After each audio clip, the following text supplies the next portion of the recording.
acknowledgement to acknowledge the many First Nations, Métis, and Inuit people whose footsteps have marked these lands for centuries. Obviously, we're all on, across the prairies, share a history, and it's important that we acknowledge that shared history and bring that into what we do. And excellent. Anyway, moving on. Tonight we're just going through. We're going to go through just a quick 5-minute review quiz with Moff.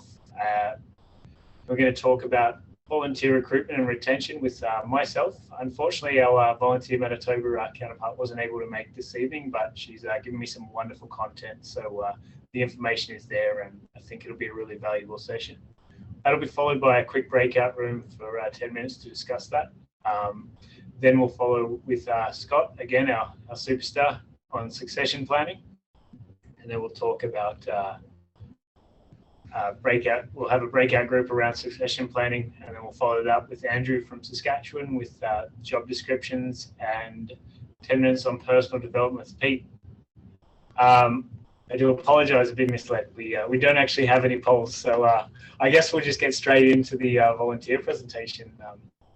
Unless you want to take something quickly, Moff, on the review. One of the key things about learning information is that we start the battle with forgetting it. And I thought that, Maria and Paul and Scott did a fantastic job.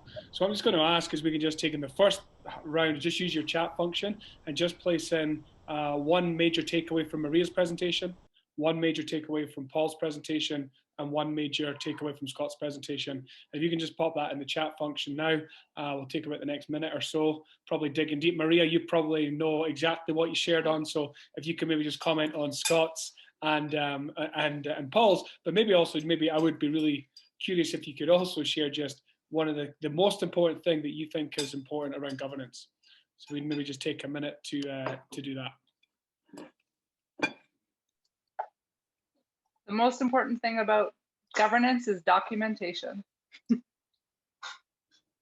Write it down.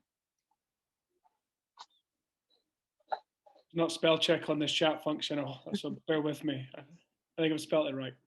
So yeah, if you can just pop in the chat function here, just one of your key takeaways, and this helps us to make sure that for future training sessions that we're giving you what you need, or what do you think you specifically need. That includes the staff too. We can put our comments in as well. Just from reading some of the early comments that have come in, I'm sure Maria would help us out with this, but do you think that there's an appetite, particularly around the bylaws, to have a specific workshop on that? If there is, just give me a yes in the chat function as well. If there's not, just put a no. It's just it's come up 2 or 3 times in the information that's come out. So yes, yes, yes. Oh, yeah. Any more than 5 and we'll make it happen. I assume that Maria's comment was that she was willing to lead it too. I assume that's what all caps means. I think so. And the smiley face. Yeah. I think I was told at the CRU AGM, if you put an idea forward, you have to be part of the committee. So. Very true, very true. Excellent. Thanks everyone for your contribution. It's pretty renowned guest that we're gonna get into that for you guys. So that's good. Gives us something to look forward to. Okay, I'll just share my screen.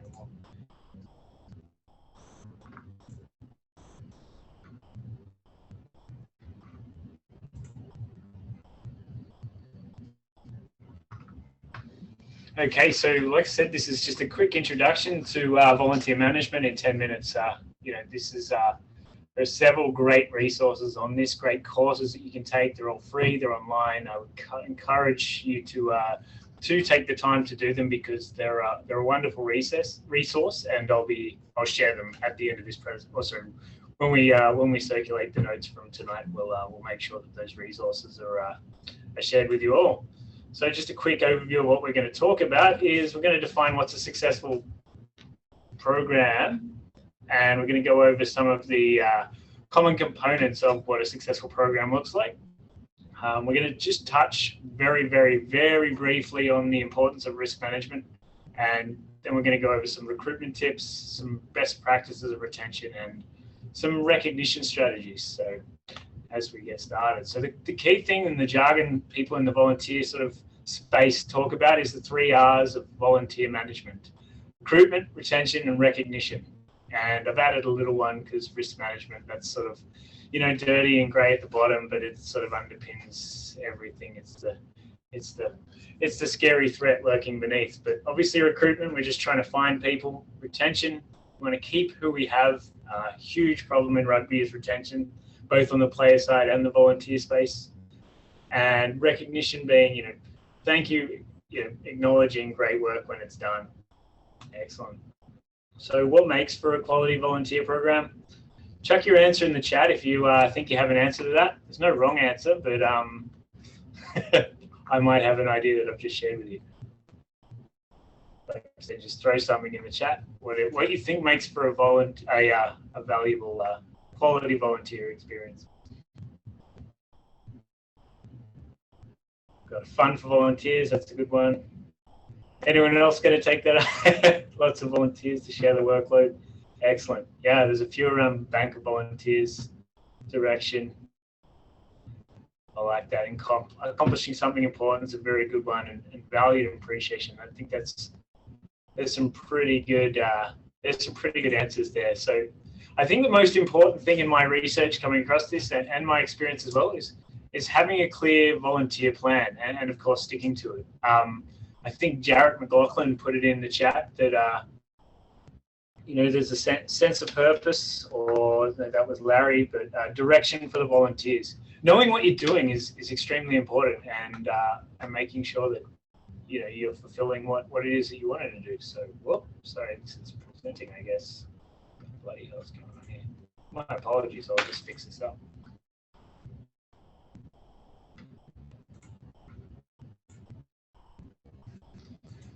Okay, so the following, we're just going to go through some common components from successful volunteer programs, just so you know. So, you know, we've got a big list here, unfortunately. There's a little bit of content here, and there is a little bit, may look intimidating at first, but these are basically the components of a successful volunteer plan. So, you know, these job descriptions are really important. They've got to be clearly defined. People need to know what they need to, what's expected of them. And if they know that when they're getting into it, they're going to be a whole lot happier when it meets the expectations. Surprises are a huge source of conflict on board level and in just events sort of thing. People just need to know exactly what they're getting themselves into.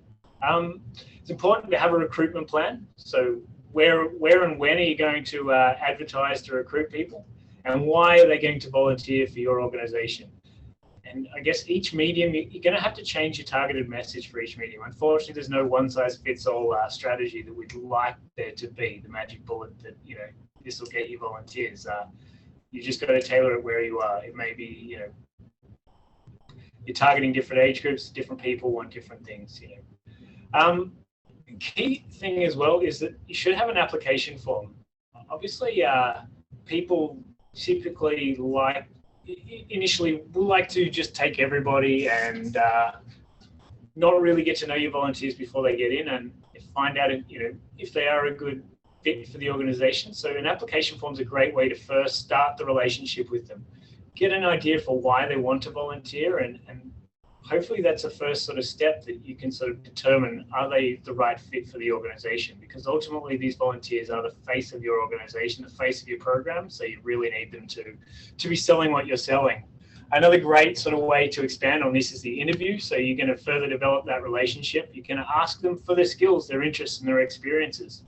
And you're really going to make a decision in that interview that, are they a good fit for the organization? Because, you know, or for the role. Sometimes, you know, the skills might, you know, maybe their skills and interests, after you get to know them a bit better, don't actually fit the role they're volunteering for. And maybe there's somewhere else that you can put them that'll make them happy and make you guys happy, and you get, you know, a better relationship out of them. It's important when you start that there's an orientation and there's training. So this can be combined together. I put it in two separate ones here, but this is your chance to tell them all, you know, show them who you are, show them why you're here, show them what you're about. Your culture, policies, and procedures have got to be sort of, and to give them what they need to succeed in the training. We've sort of added two extra ones here that maybe not necessary, but probably necessary. I mean, background checks are fairly self-explanatory. If we're around children, obviously we need to get them done. If we're doing something around an event, maybe you could get away without them, but you know, it's probably best practice to get that done. Gives you, you know, it's another layer of getting to know getting to know your volunteers. So it's important to have references as well, like just like any job interview, and probably the more serious positions you're going to sort of consider this, but actually contact these people, these references, and ask them. Not necessarily are they good at the role. Like, don't say, you know, would you back this person? Don't make them do a yes or no question. Try to ask them, have you seen this person in this kind of environment? How did they perform? What did they do that, you know, what did they do that makes you think that they could be a good fit? You know, that's kind of what you're trying to get out of these people. So just a quick, I guess I've missed a little tip that I've left there, but risk management. I'm just going to quickly touch on this. So you're just trying to protect your organization from all that could go wrong, right? One step of all this is the interview process, the application form, the reference check, the background check. But ultimately, sometimes things do go wrong. So we have the volunteer registration. Make sure your volunteers are registered through Sport Lomo. If the worst happens, then you're covered, they're covered. It's really, really important, and I'll leave it really at that. We could, you know, go far more in depth, but that's the sort of need to know version. Now we'll move on to retention, the second R. So just trying to keep the volunteers that you have. So obviously it's far easier to keep your existing staff than to find new ones to train them every bloody year.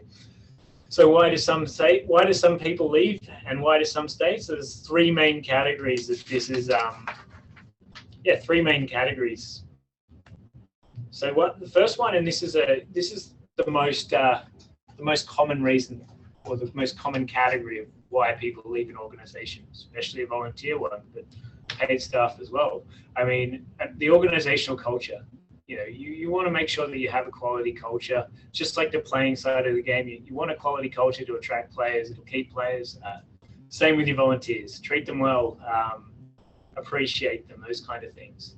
Another one being, and this gets back to the direction, is people's workload versus the job description. If I sign up to sort of cook a barbecue every second week and I'm all of a sudden cleaning the change rooms and running things around for people and stuck there not having a lot of fun, then I'm probably going to get a chip on my shoulder and probably going to get a little bit upset.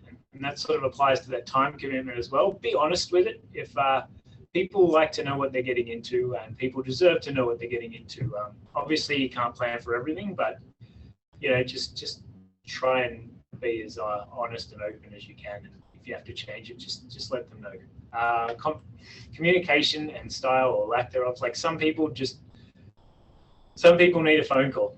Some people need email. Some people take a WhatsApp message. You're just going to have to try out for what works for your volunteers. And another one's sort of just a motivation and philosophy, right? So that could just be, you know, just some nice, kind words to keep the motivation going, and same with the philosophy. I guess that ties into the organizational culture as well. Disengagement is probably the sneaky one.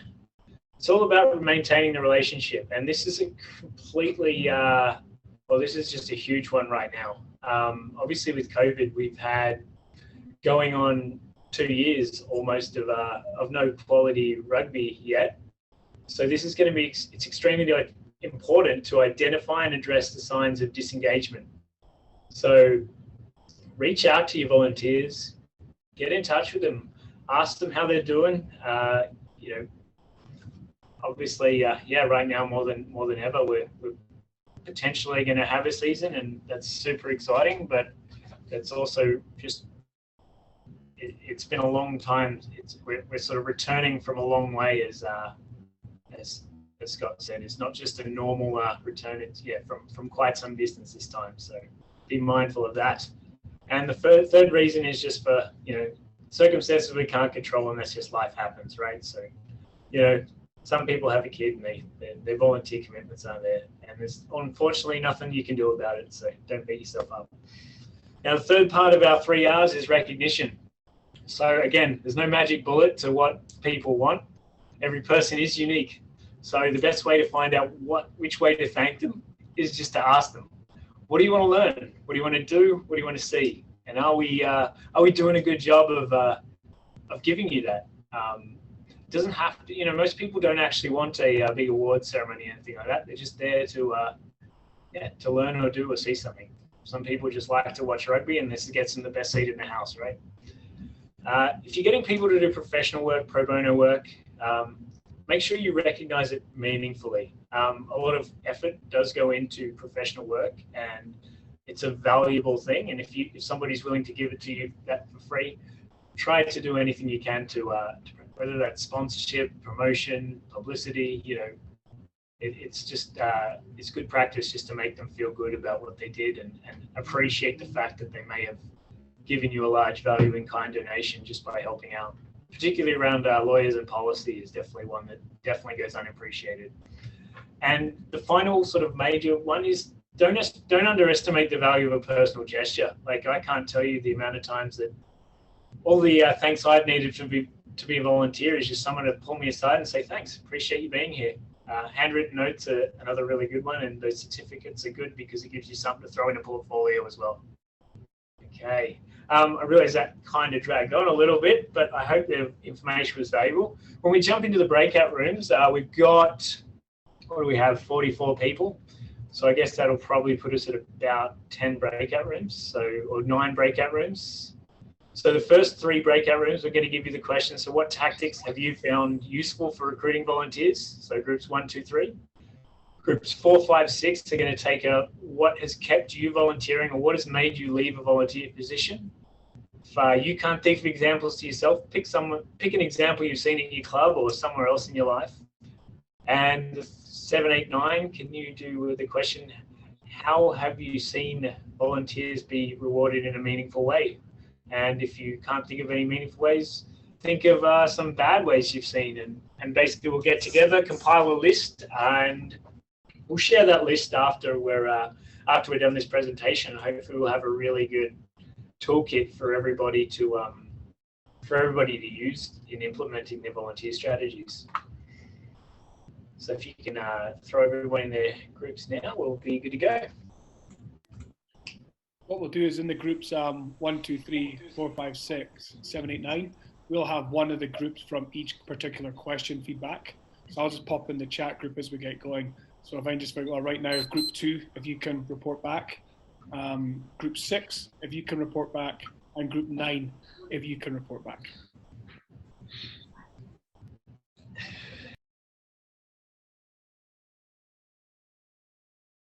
While we're just getting back and sharing, I think that one of the real takeaways from this one is going to be the idea sharing. So it's particularly if you've seen something effective in either of those 3 categories, please throw it in the chat. We'll compile it together a list and basically share it as a big ideas board. So, you know, if you've seen an effective way to recruit volunteers, please throw that in the chat, or especially like around recognition, which is something I know in Manitoba we could do a lot better job with rewarding our volunteers and recognizing the work they do. So yeah, please don't be shy and throw that in the chat. We'll compile it and we'll get that all going. We'll get that out, and yeah, just as the others sort of share in the chat as well, we'll give it a minute, and then we'll sort of move on to the next topic.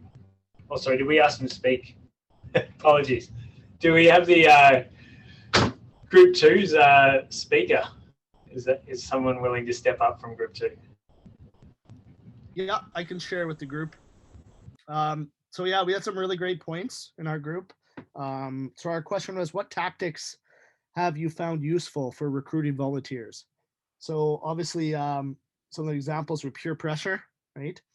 Shoulder tapping very specific people, asking face-to-face, making them want to be needed. So really highlighting their skills and what they could bring to the table for you. So really showing that value. Having mandatory volunteer work, almost like a volunteer bond, right? That they need to volunteer and they get club dues reduced by $50 or whatever. A key time to ask we found was to ask right when someone joins the club, as it helps establish and build that culture of giving back and volunteering. And the last point was just to make it fun, to make people come back, right? People will give people give their time and volunteer if they're enjoying what they're doing. Excellent. Thanks very much for sharing, Jordy. Do we have a representative from Group 6 to talk about retention?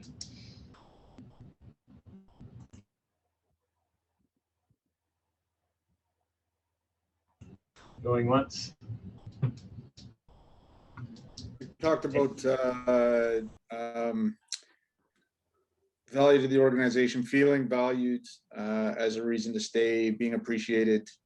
We talked about the importance of the social aspect, sort of that fun bit, and then the alignment with the greater cause. So having a greater cause that you're contributing towards, rather than just align into somebody's singular vision. Excellent. Thanks a lot for sharing. Yeah, please. And group 9 as well. Is there a representative from Group 9 to talk about recognition of volunteers? I don't think we actually decided who in our group was going to speak, so I'll just take one for the team here. We made a little bit of a list. We thought you could give a physical reward, or like a mug, or somebody had mentioned a special whistle to a coach. We also talked about other ways to do it. So if you have somebody who helped organize an event, you could give them a shout out, and it wouldn't be the person who did the organizing. It would be somebody else from the team who would say, you know, so-and-so organized tonight's event. Let's give them a round of applause for all of the hard work that they put in. We've done barbecues for volunteer groups before. And then we talked about front loading fees. So when you pay your dues, you pay additional money. And then somebody is in charge of tracking volunteer hours. And if you've volunteered a certain amount of hours for your team, then you would get part of your dues back. Excellent. All great. That's a really quality list. Appreciate you sharing, taking the leadership on with Group 9. So excellent. So now we're just going to move on to what are we going on to now? We're going to move on to the perennial star of this series, Scott Harland, and he's going to talk to us about succession planning. So thank you, everybody. Where do you, Scott? Not putting any pressure on me at all by calling me perennial star and things like that. It's a pleasure to be involved. I'm glad I have time for it, but the real work's being done by all these Prairie staff that have been phenomenal. I'm learning so much being around all of this. Succession planning. In the chat room, just put a yes if you've ever had to be involved in transferring bank signing details, check signing ability. Yeah, hand up or put a little yes in the chat box if you've ever had to be involved in that. It's miserable. Hey, Larry, and I know you have probably a handful of times. So it's miserable, and it's often miserable because there wasn't a process in place. There wasn't a clear path, and there wasn't all the paperwork waiting to be signed. Who had that? How many people? What do you mean he moved out of province? Well, we need his signature to transfer this. What are we doing now? It's a small example of the headaches we run into when it's transition time. And that's one of the things where there's a person who has information or an actual authority that we now have to transfer over. There's lots of examples, and we have some in the manual about the checklist to put in for transition plans and the things to be able to manage, make the list of who does what. Some of that's also, if I look at that list, you might also want to put in, what are the special personal characteristics we have here? If you get a really good deal from a car dealership and they sponsor you, but you get that deal from the car dealership because the nephew of the owner is playing rugby, right? Then that's what we call a fragile relationship, and that transition of that person leaving your club or leaving the game, or if it's a chairman who has a particular relationship with a bar and that's part of your sponsorship.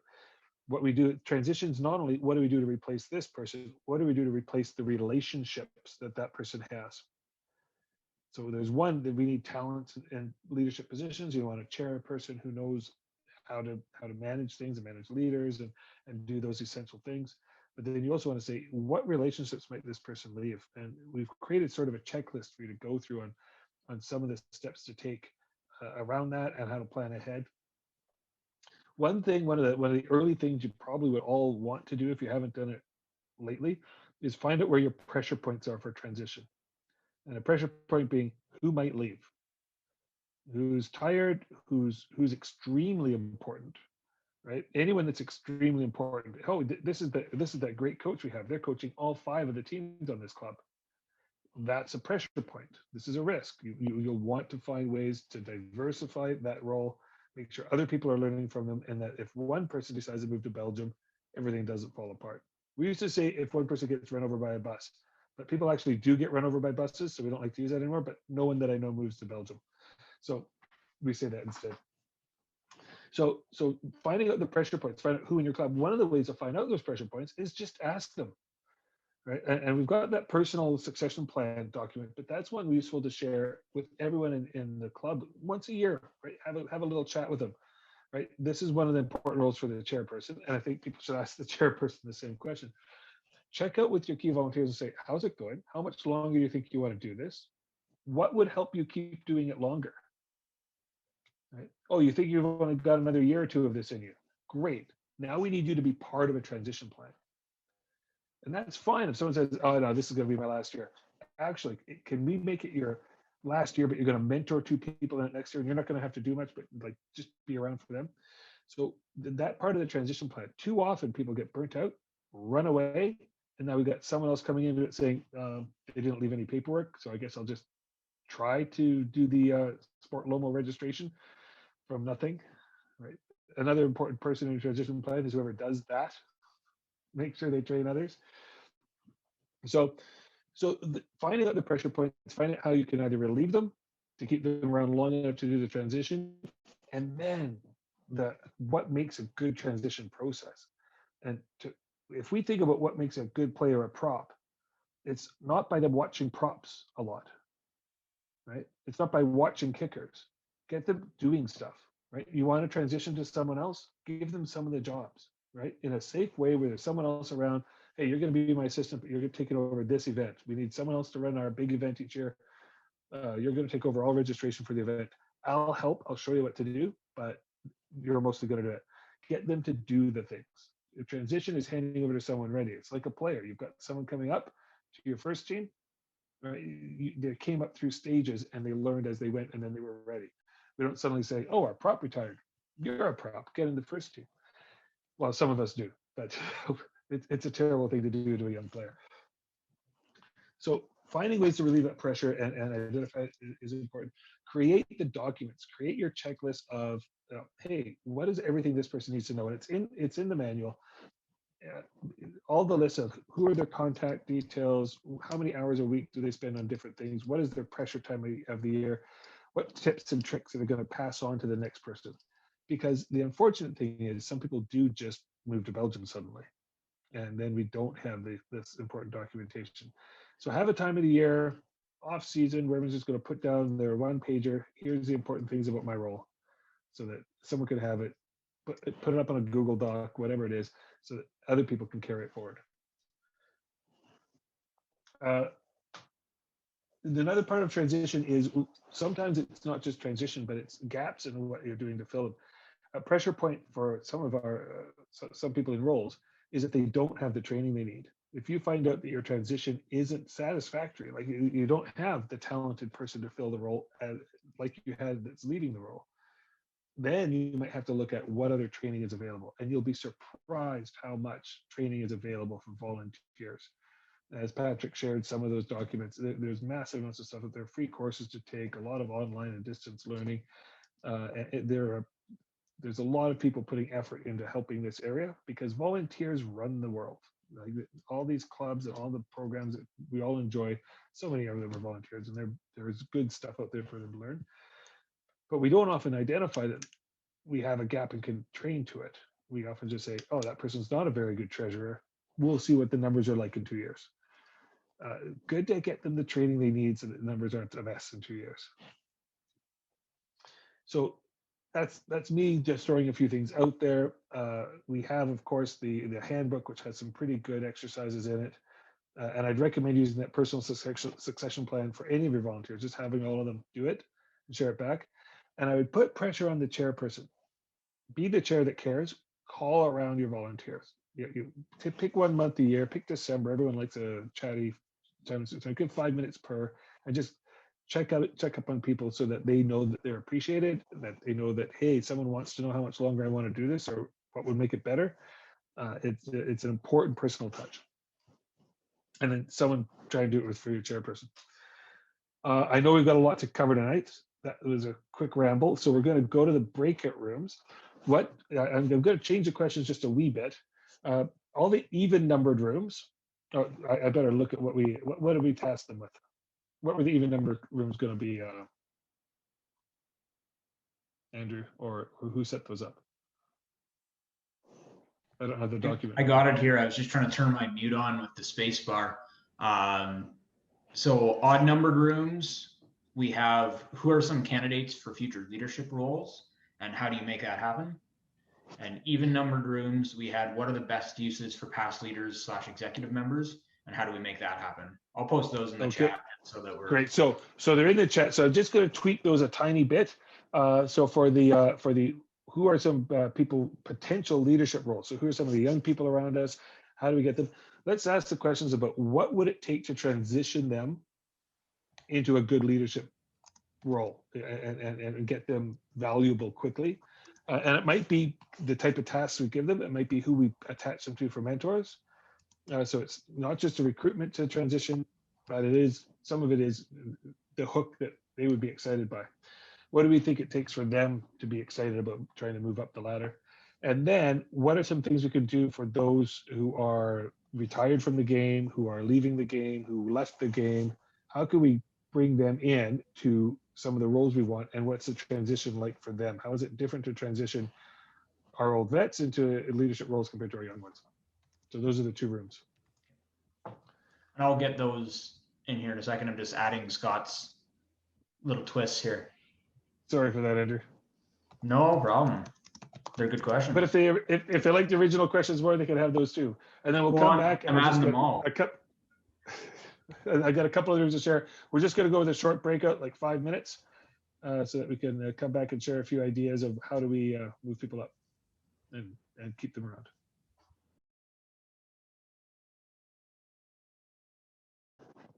Okay, so we can capture the stuff that's in the chat again. So we're going to do the chat, and then I might just get looking at what comes up in the chat. I might get someone to expand on the comments they make.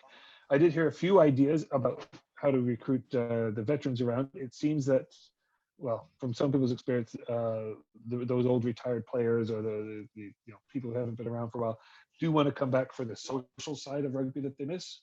So making sure that they're involved in that and giving them an opportunity to socialize might be valuable. And once they're there, you can hook them. I'd also heard, and it didn't come up in our room, but one thing that we found in other efforts like this is the old vet doesn't have the same energy and passion maybe as the youngster who's coming up. They want to come back, but they don't want to put their hand up for 3 years commitment or long-term commitments. They want to say, listen, give me a task a year, give me one thing that I can enjoy doing a little bit here, but then I'm not involved in anything else for a while. Like, but I'll come and organize that table at that event, or I'll come and organize this sponsor, or the specific tasks that use their old talents are something enjoyable for them. So please throw into the chat some of the key things that came to you from your groups, but whether it was bringing in and moving up the youngster or pulling in and preparing those vets. And I'll take a look and see if there's anything we want to pop out. But then we can gather the chats. Remind me, Andrew or whoever, about how we're grabbing the chat so that we can share messages in the chat with them after this. Yeah, Scott, what I'll do is I'll export it as a PDF and then I'll email it out to everybody. Okay, great.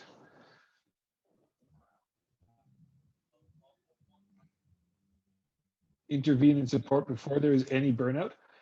Kendra, I'd love to hear how you do that. I don't know how you do that. Well, you don't let them get burned out in the first place, but that was one of our examples we were talking about, like when your past president won't come down anymore because they used to volunteer 40 hours a week. And how do you get them into a role where it's like, you can still help once or twice a week. You can come by for a beer. You don't have to hate this place because it didn't change the way you thought it would. Yeah, and especially if we could hook them in and say, hey, there's one thing you were really good at, and we just want you to do that one thing for us again. And we won't ask you to do anything else, but do that one thing. And it might be sing that song they like singing, or who knows what it is, or it might be you had a way of just running a meeting. Could you run one meeting a year for us? Right? Do that. Pull them in for the talents they had, and they might say, okay, I guess I would, because too many of our presidents leave in a huff. Right? They leave because they're frustrated and it's all done, and then out they go, and then we don't get them anymore. They don't want to be on. We hear that again and again. Pulling them in for that one thing, getting them back around, and avoiding burnout. An interesting thing that happened in Turks and Caicos Islands, they had a youth program, and it was every Saturday morning for 4 hours because someone actually had to drive a bus down the length of the country. Now the country's 15 miles long, so it's not so bad, but they had to drive the bus down the lake, pick up all the kids and bring them back to the stadium, play with them for a couple hours, run the event and go back. People said, I can't sign up for that. That's too much time every week. So they said, well, 12 of you then are going to split it, right? Once every 4 weeks, you three have to do this. And then you three, and then you three, and then you three, and then it's back to the first group's turn again. So basically once a month you have a weekend morning you have to deal with, and that's it. Oh, well, if you spread it that wide, then I go, well, I can commit once a month, and there's 3 of us. So if I can't make it, at least 2 of us are there. Once we feel pressure, like if I'm not there, it falls apart. That's hard to wear. And you start feeling like it's not my choice to be here anymore. But if you make it, okay, let's have a team of 3. Why not have 3 chair people? Right? And they share roles. Why not have 3 of different roles so that they can actually, move the task around amongst them and say, who's got the energy this month? Okay, well, you do this and I'll do that other thing. So avoiding the burnout, any way we can do to avoid burnout. I love seeing clubs that have 15-year leadership, but an ongoing transition of volunteers that move in and out, but the leadership's been solid because they like doing it and they're not overburdened. Yeah. I'm seeing lots of neat comments. Actually, I recommend everyone to spend some time reading through the chats because there's lots of good things there. Start with small jobs, test a person. Yeah, and an important part of transition, like we said, it's just like rugby. We don't say right off the get-go, start in at prop. We say, how about we try passing first, and we'll work on tackling, and we'll build you up into the ability to be able to take on the tough roles. Okay, one thing we didn't talk much about is bringing expertise from outside. An important thing for us for transitioning as well is there might be an organization that has an excellent treasurer in, I hate to say it, soccer or something like that. Often they don't mind coming in and passing, spending an hour over lunch, passing on what they know and giving tips and the like. So we can look outside of rugby for the expertise to help train our people up, and we can sometimes look outside of rugby for roles. We often think, oh, we have to find a rugby player to be treasurer. Sometimes you don't, right? Being able to tap into the parents, being able to tap into other relationships and whoever else is around, spouses and family members, complete outsiders who just want to be in the rugby world. All right, so thank you. That's my allotted time, and we're going to hand over to the next group now. Thanks for listening. Thanks again, Scott. That's another very informative piece of work from you, and yeah, we're all very grateful to have you on yet again. We're going to have to stop that. No, it's volunteer recognition, right? There we go. We're just going to follow up now. We're going to go two presentations in a row back to back. So sit back and sort of get comfortable, but we're going to have Andrew from Saskatchewan talk about job descriptions and then follow up with Pete and personal development. So yeah, by all means, Andrew, take us away. Awesome. Thanks, Pat. I set the goal for myself that I was going to upstage Scott this week, but then they stuck me with job descriptions, which is probably the driest subject matter that I could get. But I'm hoping that I can give you guys lots of information tonight that'll help you go back and write your own job descriptions. I'm going to be running through things fairly quickly, just because I'm trying to keep the time short. But please, this presentation, I'll post it afterwards here, and then you guys can carry on. So when I'm talking about job descriptions tonight, I'm not just talking about like an official job description. I'm using this and terms of reference kind of interchangeably right now, because within your context as a club, you need the same elements in both. Job description usually applies to your kind of single person titled role. Your terms of reference generally applies to a committee and the members on it, but you need the same information in either document in order to make it truly effective. So what is a job description? It's an outline of your expectations of the individuals in the roles, but it's also an outline of the structure of the relationship between the individual and an organization. So it's got a lot more info in the, or should have a lot more info in there than just what are the specific things that you do, although that is a big part of it. Why it's important is that you want to be setting expectations for your volunteers about what their role is and what you expect them to accomplish while they're in that. That includes defining performance metrics for them. If you've got if your social events are supposed to bring in a certain amount of money in over a certain year, you want to make sure that that volunteer knows that that's what you expect of them, which leads right into that clarity for volunteers. You're really setting people up to fail if they don't know what they're supposed to be doing. And then the last piece is not necessarily for you as an existing executive or for the volunteer that you're quote unquote hiring, but it's transparency for the members of your club to know that the people who are doing things are being held to a certain standard and to certain responsibilities, which then also helps for those people who are looking to volunteer in the future. They can go and they can see that this document exists and that there is a set of expectations around that. So I've got a little quiz for you guys. Which of the following positions in your club require a job description? Club treasurer, social committee member, parent, volunteer / coach for your minor rugby program. Use the chat function to give your answers about which ones you think require.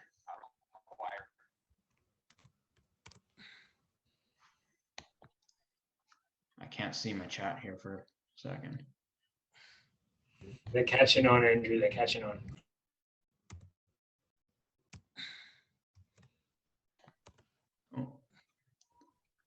All AC, A, and B.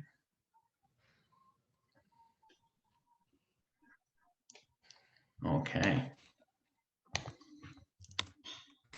So the correct answer is A and B. These people are the ones that truly need a job description. And on this slide here, you can see kind of the different criteria that you should really be applying when you're deciding what roles need job descriptions, what roles don't. So people with legal responsibilities. So if your treasurer is assigning authority, or if you have someone who's signing authority, they should probably have a job description. Your directors should have a terms of reference outlining their duties to the organization. Anyone with a titled position, and if you give them a title, you should tell them what that title means. Anybody who's on a board, committee, subcommittee, special task force to plan your club's 50th anniversary, whatever, there should be something telling those people what they should be doing. And then people that you have who are running and leading programs, whether they have a title or not. If you've just got the guy that goes out and puts on a rookie rugby day and he's your rookie rugby guy, he might not have a title, but he should probably have a job description if he's running that program for you throughout the year. C on our previous slide here, they're your people who are casual helpers. They are your like single task volunteers. If you go and ask somebody to go buy a keg for your next social night, you don't need to write them a job description for them to go buy that keg. if it's somebody who comes to practice early and sets out the cones, they're not the coach. They just go and do that because they get there early and they're keeners. They don't need a job description to go set up cones for you. It should really be the people who have defined roles that if they aren't doing those roles, there's going to be something that's wrong within the organization. So what goes in a job description? So now that we know who gets one, what goes in it.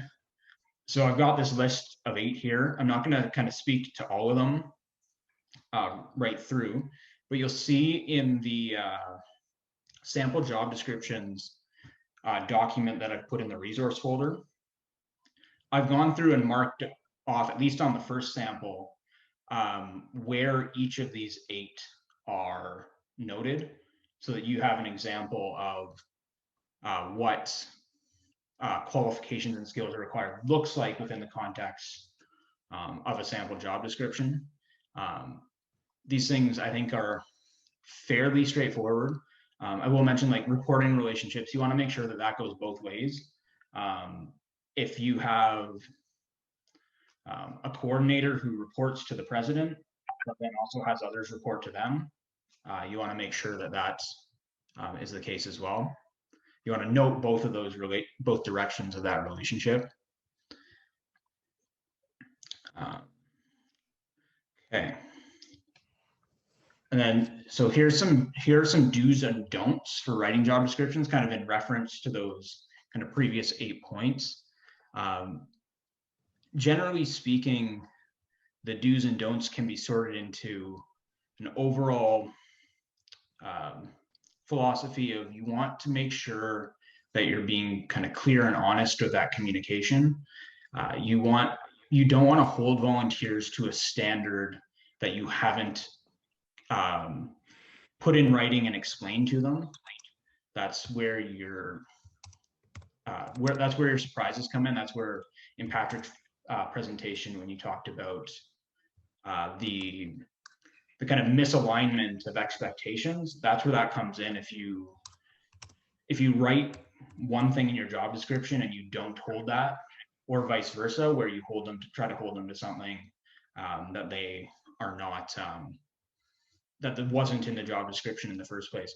I put on here too, to overestimate the time commitment required, but not by too much. Just again, to one of Pat's points, like, you don't want to underestimate to people. You'd rather tell them that it's going to be an hour and a half a week and it only ends up being an hour.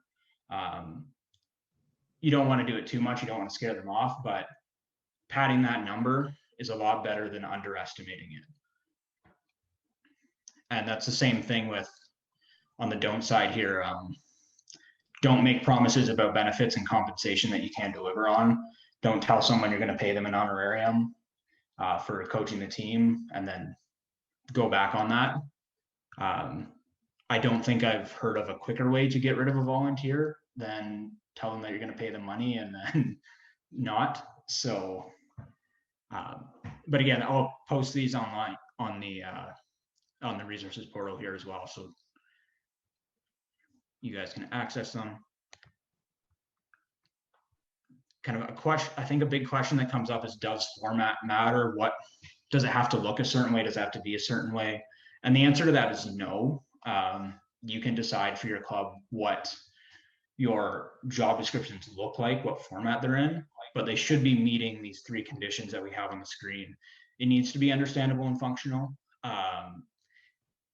Somebody should be able to look at that job description and get an idea of what the role is without they should have a conversation with you, just like Pat says, in terms of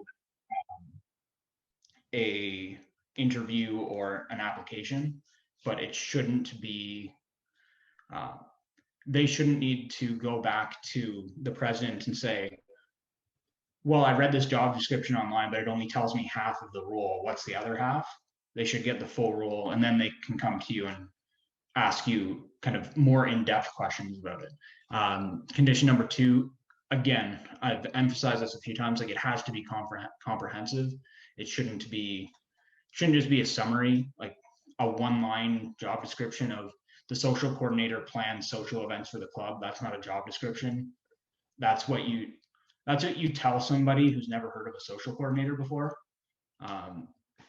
It doesn't give them an idea of what the role actually entails. And then the last one is it has to be available. It can't be kind of secret. It can't be, you know, this is another theme for the whole course is it can't just be tucked away on somebody's hard drive who left the club 5 years ago. It needs to be somewhere where people can access it. If you have people who are interested, that they can come forward and they can get this document and look at it. That's where that transparency piece comes in that I mentioned earlier. So what's next? So once you have a job description, you've got it all, you've got all your positions, you've got them all kind of nicely noted out, and what you are and what they're expected. You're not just done. It's not just a nice little piece of paper that you frame up on the wall, like my wife's college degree here. You use it to measure performance. You review it and revise it annually. Like these roles change. Your expectations of your communications coordinator are not going to be the same year over year over year. Duties will be added, duties will be taken away. You'll manage workloads for people and you'll get other volunteers that are going to help them out. You'll move duties from one portfolio to another, but so you need to review and revise them annually. You can't just sit on them and let them collect dust. And again, make them accessible. Go and figure out where your job descriptions currently sit and say, can the people who need to access these, can the people who want to volunteer with my club access it and understand what the rules actually are and what it actually means to be part of this. And that is the end. If you have any specific questions, my email's on the presentation there. But I think I've more or less hit my time. And if you have any other questions, maybe we'll just save them for the social. Absolutely. Thanks very much, Andrew. For those of you that don't know Andrew, he's the newest of our Prairies Rugby staff. He's Saskatchewan's Rugby Development Officer, and it's a very thorough presentation. I think there's some really good information there. So I think Sask is very lucky to have you on there. Yeah, any questions that we have for Andrews, obviously we'll get to after Pete, and we can sort of sit around and discuss both presentations and any questions or comments or thoughts that anyone wants to bring up. Although I may just, at the risk of derailing everything right here, I may request clarification on one comment. Wade, why does air conditioning need a job description? Hey, sorry, don't mind me. No worries, thanks, Wade. Well, without further ado, we'll hand it over to Pete, who's going to talk about personal development. Jeez, did the old guy thing and didn't turn my mic on. Sorry. All right, I'll pull up a quick little presentation on personal development. So here we go. I've made a nice title slide of typical what we think of when we think of personal development. So Mr. Tony Robbins seminars, I hear those were pretty good way back when. Classic books is always a great start, and then now webinars, geez, we're on one right now, so pretty fitting. So yeah, personal development.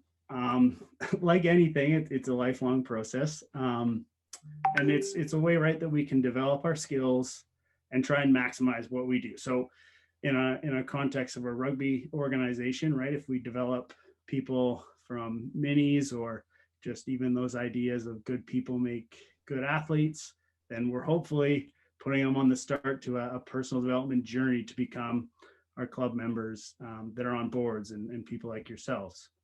So first thing we tend to do is you need to know or have a personal vision, a clear idea of where you want to be and what you want to get out of your role or your job. And then you got to I guess once you're clear with where you want to be, you got to start planning how you get there. I think that was a classic one I stole from Ty Hawes.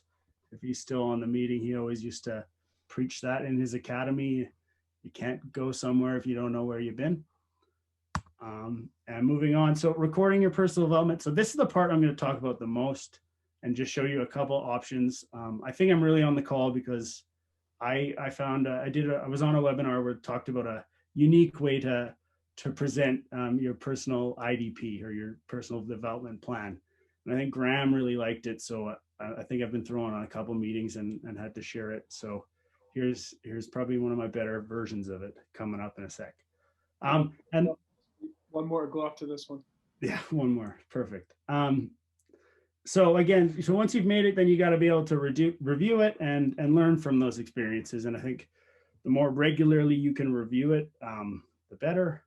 So these are some classic IDPs. This is I don't know, a rugby one that I think everybody's seen in Alberta. Show some colors, some boxes. Another one, just slightly different, some more words, but again, using some rating scales and colors and where you maybe need to work on. And so this webinar I was on was the Magic Academy, and this this coach named Aidan McNulty, who works with Ulster, had his athletes create a visual IDP of kind of everything that they wanted to do and work on and what they thought represented them. So he asked 3 questions: how, why, and what. So, you know, I think his idea came from Simon Sinek, who's written a couple of books about starting with why, and it really helps you create your purpose, you know, your existence and the reason why you behave why you do. So that's what I started with. I started with why. So this is my coaching one, by the way. Sorry, it was built as a coaching IDP. So I think that's one thing to remember. So these kind of, geez, there's 5 coaches now that I've edited it, all kind of encompass the idea of good people make good athletes. I think they all coached in a way that they were trying to just produce good people, and rugby was almost secondary. I think they all focused on stuff like that. So that's why I want to coach. And then kind of going on to the next question, the why. So I got a couple of things why I want to coach. I really like strategy in games and trivia. So Trivial Pursuit's on there to represent that. I like defense and I like a bit of champagne. So I love when people, you know, do crazy stuff, throw the ball around. If anybody saw me play, it was probably more of a hindrance than anything. And then, yeah, I also want to coach at the top level. That's why I have a little mountain there. And then moving on. So the how, a couple of just basic principles, an idea of flow, some tactical periodization ideas, and then just a little slogan I came up with called I want my practice to be fun. So involves some fundamentals, some utility, and then the number 2 is kind of work like you're the second best. And then the real part is this bottom part. So the work-ons. So if we notice from my last presentation, this was added. So I tend to go super fast and I love Billy Madison. So this kind of GIF really spoke to me. So that's one of my work-ons. I think I'm going a bit slower today. So we'll see. A couple other things, communication again. So different types, you know, when I'm coaching, are they people that, you know, need to see it written, need to see it visually? So can work on adding that kind of stuff. And then how I'm doing that is, like I mentioned, the webinars, so on Zoom, Magic does them all. And then I've kind of been invited into an informal coaching group that meets once a week and really just talks about, you know, thoughts, something you read. And I think that, you know, piece is probably the biggest one, is that sharing and just, I don't know, just talking about the rugby in a setting, or the what do you do in your development plan? I think even with Scott on some of these planning calls, it's like, geez, you know, he just said one thing, but it, you know, I thought about 10 other things, you know. And so I think the more we can do that, and I think it probably happens in these breakout groups as well, can really, you know, just explode. Like I saw Maria's comment about the the volunteer raffle thing. And I was like, geez, I could do that on my team. You know, are you on time every time you get a volunteer chit? Or like, you know, do you put the gear away? Volunteer chit, like raffle chit. So some really good sharing, and I'm super excited. So that's kind of what I had for personal development. And it doesn't always have to be a traditional form. It can be something that I look back on. I kind of look at this, you know, once a week, maybe. I made edits, like this is the newest thing from even a week ago. So yeah, I hope this has been informative a little bit in showing that, yeah, there's a more fun or entertaining way to look at some of that stuff. Excellent. Thanks very much, Pete. I think that was great. It's obviously really important for everyone to realize that we're all on our own personal journey here, and you ultimately need to recognize what you want to get out of this as well, because you are one of the volunteers that we are referencing, and as we've sort of stated, it's key that people are getting out what they want, and that they'll hopefully keep them coming back. So yeah, thank you again for sharing another sort of serial presenter for us. Excellent. Now we're sort of just going to move into more of an informal social discussion. So this is a good chance to ask any questions in the chat of Pete or of Andrew or of anything you've heard tonight. We're happy to chat. But by all means, this is not a mandatory part. So if you would like to sign off for the night, thank you very much for joining us, and we'll see you next week. We'll be sharing the resources out in the next day or two once we've compiled just a few of the extra ones and the slides from tonight. You know, obviously we just recapped that we did go over volunteer management. We went over some of those resources around that. We went over succession planning, job description, and the importance of personal development. So yeah, and just a quick thank you to all our presenters tonight, particularly Scott and Andrew and Pete, especially Andrew for the documentation side as well. He's been diligently putting together the workbook that we're sharing with you each week. He's doing a fantastic job with that. And Pete's our I love how that you had the Zoom icon in the bottom right corner, because you're sort of our Zoom wizard here as well. I know I'm not as good with that, definitely. So yeah, thanks everyone. And if there's any questions, please stick around, grab a beverage, and we'll stop the recording.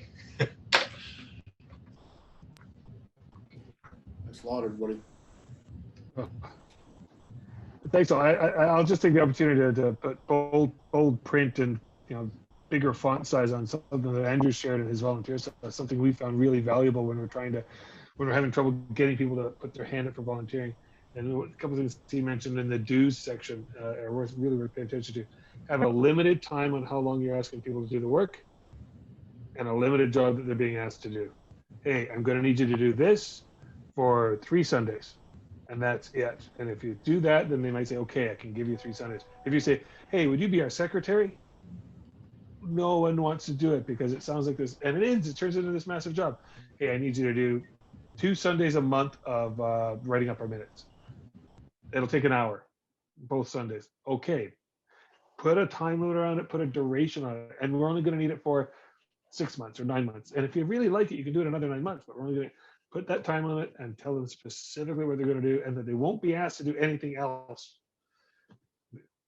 So, and Larry, I know when you were president, it was all other duties. So I see you nodding, because that's what it used to be. You get on the executive, and now you're lining the field and you're washing the jerseys. So we can be better than that. Yeah, and I think that's one thing too. Like I noticed reading back through the chat while I was presenting, was like some of the roles when you're asking people to just do one thing on one day at one time, like you don't need a big long document for it. You need to ask them and hold them to it, not super big and super long. Like just job description, it can be very helpful, but it can also be intimidating when you just want one little thing out of somebody on one day at one time. You don't need to have that big documentation for it. You do need to have the documentation for the people that you expect consistent performance and outcomes from, right? It's yeah, sorry. But you like one of the favorite things I did was twice we had these flag rugby for schools, and I was delegated to cook the hot dogs and hand out the drinks, and they said 1 hot dog and 1 drink per person. That was my job description. That's all I needed, and it was enjoyable doing that, though quite frankly cooking 500 hot dogs was a little much, or 300 hot dogs, but that's, you have to tell somebody what they're going to do. That's me. But the key thing, if you're a president of an organization, is not being the chief cook and bottle washer. It's trying to track down if everybody who's taken on a position is actually doing what they're supposed to do, and finding out where the holes are and filling them. Because that's the real challenge. You delegate, but then you can't just delegate, you have to watch. Sure. I just see in the comments here, like Brianne's comment about interviewing, and I think, Brianne, if I can maybe speak for Pat, that it's not so much about gatekeeping and trying to turn people away. It's about finding the right spot for them. Kind of, you mentioned that, like, find a position for them. I think what Pat's getting at in the interview process, I'll use the kind of scare quotes here, is less about finding reason to turn people away, and more about, okay, what do they want out of it? What skills are they bringing to the table, and how can you coordinate that best fit so that both you and them benefit? Because I think, for sure, I think some people, volunteers, feel like you have to have a specific skill set. Like, well, I'm not an accountant, so I couldn't be the treasurer. But we all know that within the club there are positions where, like in minor rugby, we have a volunteer who hangs up posters in like the gyms in Regina. It's just, you don't need to have a skill set specifically for that one. You just need to have some time and want to help out. I completely agree. And interviews really should be treated as, well, on the one side, they're a risk management thing because it does let you weed out the real psychos, so to speak. But treat it as a next level of know your volunteers, right? You're just trying to match people with the right things. I mean, you might go take the method of building a volunteer pool and a job pool, and you just tell people just to sign up, and then we'll interview you, and then we'll match you up with the position that, or we'll offer you a position that you think you might like. And maybe with the skill set you have, you might have a few tags or something like that on your job descriptions, just to say, like, this is something you may be interested in with your skill set. So if you like talking to people, we might not have you doing the books. Or if you don't like talking to people, maybe that is a good fit. So I think too, people might surprise you, right? I know I've had volunteers on my board of directors who weren't very good board members, right? They've missed meetings, they didn't contribute much to the group setting. And then I had them move on to leadership roles, to the president position, right? And that in itself sort of brought out the best in them, right? They learned, they acquired skills, they were great presidents, right? So don't underestimate the power of people. One thing we found as well is asking younger leaders or anyone in roles if there's something they want to build on their resume. If they want to build a CV about a particular area, if they're into blogging and want to be that, then hey, do you want to be our social media person? And you could kind of hone your skills with our stuff, and it'll only take one Saturday once a month, refine our Facebook page or refine our website. But find out what they're interested in doing and what their career paths would like to be, and then let the rugby be one of the ways that they build towards that. And that's one thing we found the young people get pretty excited about. It's like, yeah, I want to be an accountant. Well, be our treasurer for a start. And that's something else that I think I've tried to build into some of these exercises that are in the handbook is volunteering. And like, okay, those of us who are here from the unions, like, we obviously don't want to direct anybody away from rugby, but rugby is not the be all and end all of volunteering. There are other volunteer roles in other organizations that are beyond just what we're talking about as a group tonight. And sometimes what your volunteers want and what you can give them is going to help them on that broader journey in the volunteer world, not just within the context of rugby. Like we raised kind of that treasure perspective of the young person who wants to get into accounting. Well, maybe they also want to like continue to have volunteer roles on nonprofit boards across the spectrum. Well, you know what people are really looking for in that? They're looking for financial experience. And if as a rugby organization, you can give them some of that, that's going to potentially check a box for them in the future. So we don't exist in a silo. We don't exist just in our own little world and nobody can go out, nobody can come in. We really want them to come in and we want to keep them here, but we also need to be mindful of what we can give them that sets them up better in their life as a whole.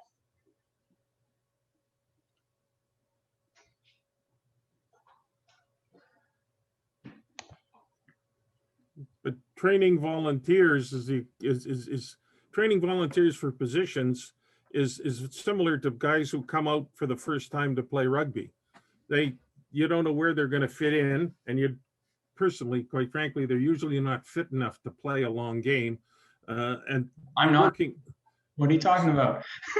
Yeah, starting from, you start, but that's the starting point, and then you can watch how they grow, because people grow and people develop, and you got to give them a chance to do things and fail a bit and succeed a bit, and they go where they go. No, absolutely, and that's part of the scary thing, especially when you have been in control of an organization or something like that, is having the trust in people to let them succeed. Because if you do manage to succeed at that, well, guess what? You now have 2 leaders. And if they do that, then they have 3. And then your workload just gets halved in thirds. So. That speaks to what Larry mentioned earlier about the importance of delegating and then following up on delegation, and how we do that, how we manage to be a leader for others isn't always like follow me and watch me work. It's often I'm going to watch you work and help you do it well and give you feedback and check in on you. And if you need supports, we can do that. But I'll call you every month to see how this project's going every couple of weeks. But that's to me, the big role of a chairperson is just fingers in a bunch of the soups, but don't make the soup, right?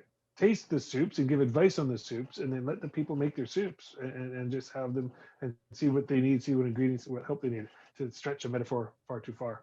But yeah, being able to delegate. And I think so many of our presidents get in there and say, well, I guess I'm going to have to do this. I guess I'm going to have to do that too. I guess I'm going to have to do that too. And then they burn out in 3 years and say, I'm never coming back to the club. And if I can chime in on that too, Scott, I don't like to think about it as delegation as much as I like to think about it as building other leaders. Like kind of Larry and Pat talked about it, touch on it a little bit. Like it's not always that you're just like you have a pool as a president or a committee chairman or whatever, and you're just taking things out and assigning them to specific people. It's giving people ownership of a position and a set of tasks, and then challenging them to succeed at it and giving them the support that they need. I can see how some people, I can see how some people interpret delegate that way. And I think if you look at some of the original uses of the word, it's much more of a, you are now given authority of this. You've been delegated this event as opposed to you've been assigned. I see what you mean. If it sounds like you're just being assigned things, it's different. But to me, the term delegation is, I am handing over to you this responsibility and I'll help you out later. So I think we're saying the same thing, Andrew. Yeah, I just know that how people interpret that word delegate, and can be that task oriented. I'm giving you this, and you're doing it for me. Like that's sometimes when I hear the word delegate, that's what I think is somebody's asking you to do it for them, when what we're trying to create is ownership in these people in that broader sense, right? Completely agreed. So if it's just use of the term, we can work on that. Sorry.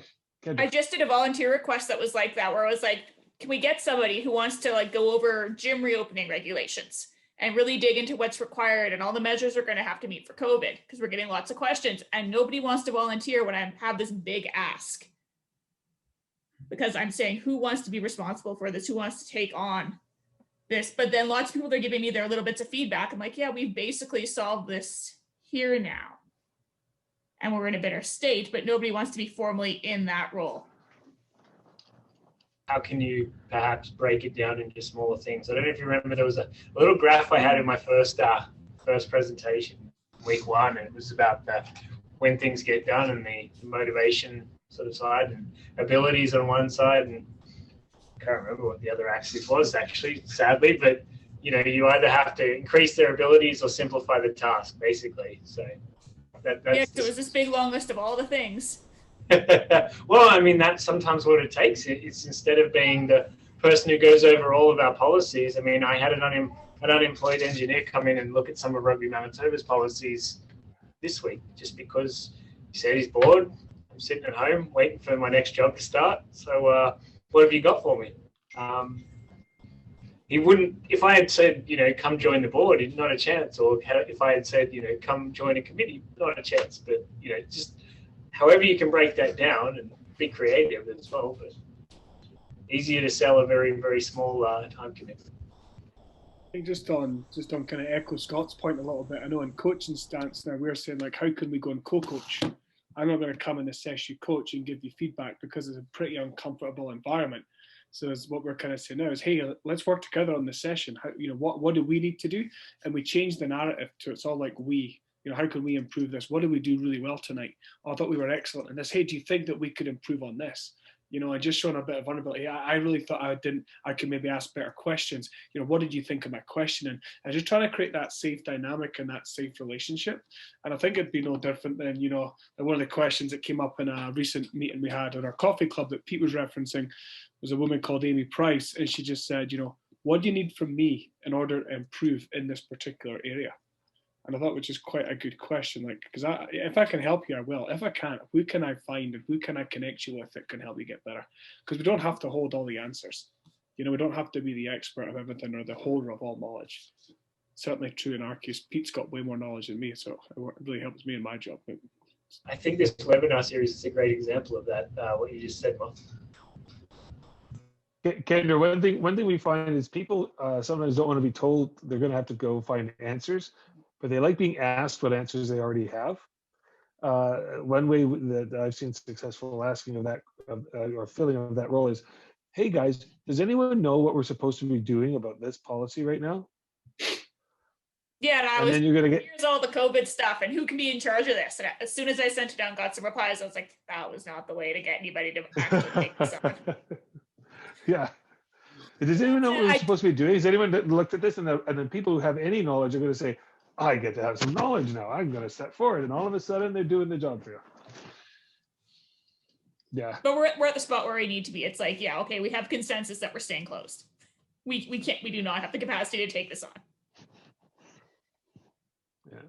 But it is it's a big matter of how we ask the question, how we frame the roles. Because you're right. If you throw it out with that list, it's crickets. Right? Does anyone want to be the club secretary? Crickets. Right? No, it's a job that is pretty thankless and ends up with typically being more work than you wanted. But when you say it'll involve these three things that you'll have to do once a month, and it'll take you about an hour once a month, and you won't be asked to do anything outside that. Oh, okay. I thought the secretary had to do all those other stuff too. They used to. We now give that to other people, or else no one was ever going to be secretary again. So we did. That's how we got a secretary. I said, you don't have to do social media. You don't have to learn that if you don't want to. Enough people know that. Bingo. I think how you ask people is very important too. Not just in this like how